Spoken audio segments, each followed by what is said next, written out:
வணக்கம். தாவேக்கு ஆட்சி அமைக்க 4 நாட்கள் தொடர்ந்த சம்பவங்கள் ட்விஸ்ட் மேல ட்விஸ்ட்ன்னா, நாளைக்கு பெரும்பான்மை நிரூபிக்கிறது கிளைமாக்ஸ் அப்படின்னு எடுத்துக்கிட்டிங்கன்னா, நேத்து, இன்னைக்கு டபுள் இன்டர்வல்ங்க.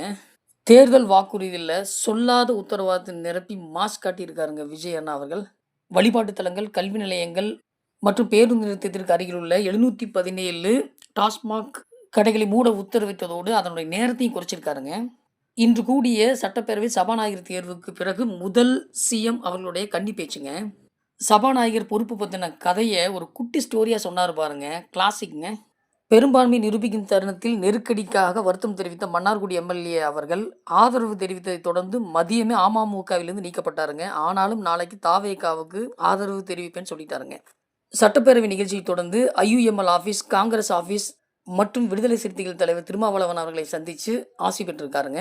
இதில் ஹைலைட் என்னன்னா, அதிமுகவிலிருந்து சி.வி. சண்முகம் மற்றும் வேலுமணி அவர்களுடைய தலைமையில் 28 எம்எல்ஏக்கள் அவருக்கு ஆதரவு தெரிவித்தாங்க. அவர்களை சி.வி. சண்முகம் இல்லத்தில் சென்று சந்தித்து 28 எம்எல்ஏக்களின் ஆதரவை கைப்பற்றியிருக்காருங்க. அதாவது எம்ஜிஆர் போன்று சினிமாவின் பாப்புலாரிட்டியை வைத்து 2 ஆண்டுகளில் ஆட்சியை கைப்பற்றிய விஜய் அவர்கள் அடுத்தடுத்த நகர்வுகளில் ஜெயலலிதா அவர்களின் பர்சனாலிட்டி வெளிப்படுத்துகிறார், இரண்டும் கலந்த கலவையாக இருக்கிறார் என்று ஒரே பேச்சா இருக்குதுங்க.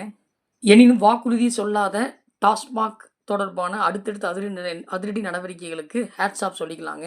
மேலும் இது போன்ற டிவிகே சர்க்காரின் சுவாரஸ்யமான அறிவிப்புகளை உங்களைப் போலவே நானும் எதிர்பார்க்குறேங்க.